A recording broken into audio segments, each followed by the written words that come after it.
Mardin'de yaşıyorum. Ben çocukluğum yukarı Mardin'de geçti çocukluğumuz. Ha vallahi işte çok güzeldi günlerdi. O eski günleri arıyoruz.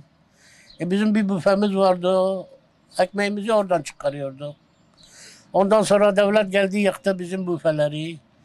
Bize büfe vereceklerdi, vermedi yıllardan beri. Vallahi engelliyim. Ben küçükken ateşli hastalıktan dolayı iğne vurdular. İğneden sonra ayağım felç oldu. 3-4 yaşındaydım.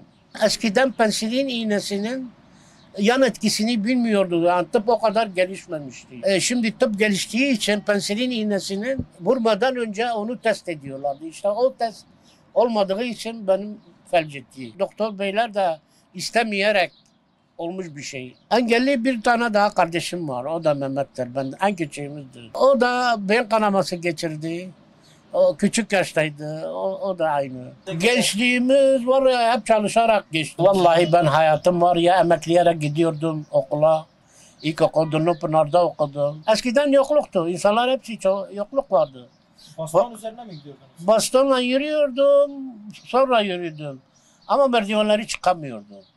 Merdivenleri emekleyerek çıkıyordum. Top oynuyordum. Top da oynuyordum. Bastonla oynuyordum. Ama çoktan beri küçükten sonra yıllardan sonra artık bastonu da kullanamıyordum. Yürüyemiyordum anlayacağım. Ben okuduktan sonra babamın bir tane büfesi var Kuyumcular Çarşısı'ndaydı. Orada yıllarım geçti. 15 yıla yakın orada ekmek savaşı verdik. Ondan sonra bu proje çıktı. Bu Mardin bilmem ne. Kentsel dönüşüm diyorlar devlet. Öyle kaldık yıllardan beri engelli maaşıyla geçti. Maddi durumumuz çok iyiydi. Çok iyiydi. Bizim maddi durumumuz gerçekten iyiydi. Allah'a şükür ama sonra bozuldu. Artık insanlar geçim sağlayamıyoruz. Yani sonra maaşlar çıktı bu engelli maaşları. Zenginlik Allah'a mahsustur. Zengin fakir şeytandır. Ama insan artık insanın ihtiyaçları çoğaldı. Alamıyorum. Mesela bana araba lazım. Alamıyorum. Bak bu arabayı alıyorum hepsi kırık. Ya şimdi bizim aileyle ben yardımcı oluyorum. Onlar da yaşlıdır. Birbirimizi tamamlıyoruz. Babam bir şey yapıyor, annem bir şey. Ben de bir şey. Birbirimizi Allah'ın izniyle tamamlıyoruz. Hem maddi hem manevi mücadele ediyor. Hayat yani. Yani eskiden daha insanlar birbirine yardımcı olabiliyor. Şimdiki zaman artık insanlar hepsi çalışıyor. Hepsi geçim sağlayamıyor. Maalesef. Eyvallah. Ben 10 yıldır hiçbir iş yapmıyorum. 10 yıldan beridir ben bu engelli maaşıyla geçimimi sağlıyorum. Sağlayamıyorum. Ben devlet kuruluşlarında çalıştım. Mesela Tarım İl Müdürlüğü'nde, köy hizmetlerinde çalıştım. Sonra Sağlık Bakanlığı'nda çalıştım. Benim çıkışımı vermediler. Primimi bilmiyorum. Yani şimdi bir sigortamı keşke devlet yatırsa ben emekli olurum. Hayatım daha rahat yaşayabilirim. Ama maalesef arayamıyorum hakkımı. Beni işten çıkardılar yıllardan beri. Primimi yatıramıyorum. Ben küçüklüğümden beri böyle o çikolataları, o meyve suları dizdiğim zaman zevk alıyordum. Beni görevden aldıkları zaman bir tane şey açtım, bakkal açtım.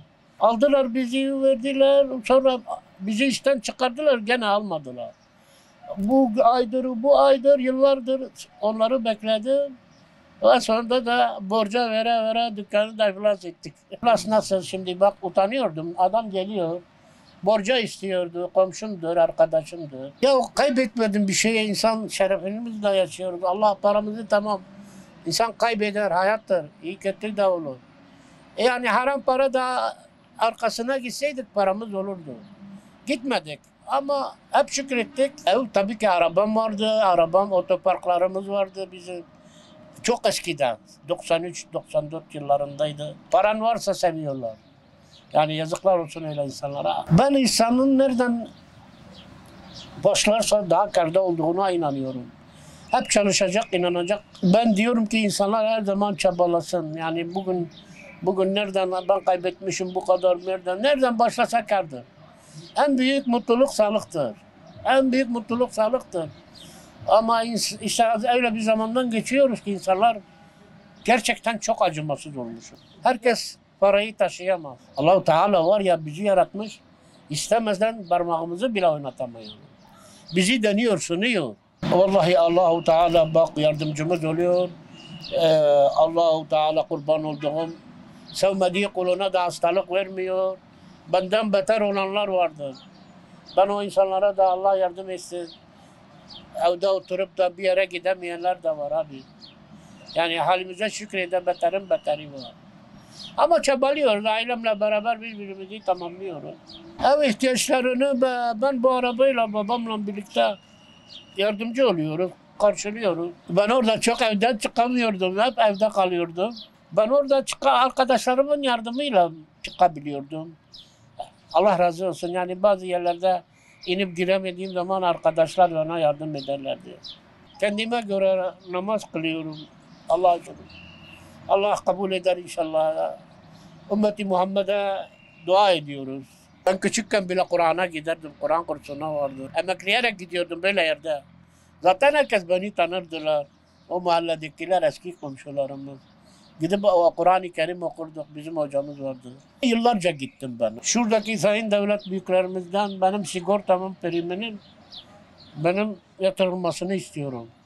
Çok çektim. Mesela bana haksızlık verildi. Bak mesela devlet istemeyerek ben sakat oldum. Ben tazminat taşımadım. İkincisi beni işten çıkardılar. Tazminat vermedi bana devlet. Sigortamın yatırılmasını, emekliliğini istiyorum.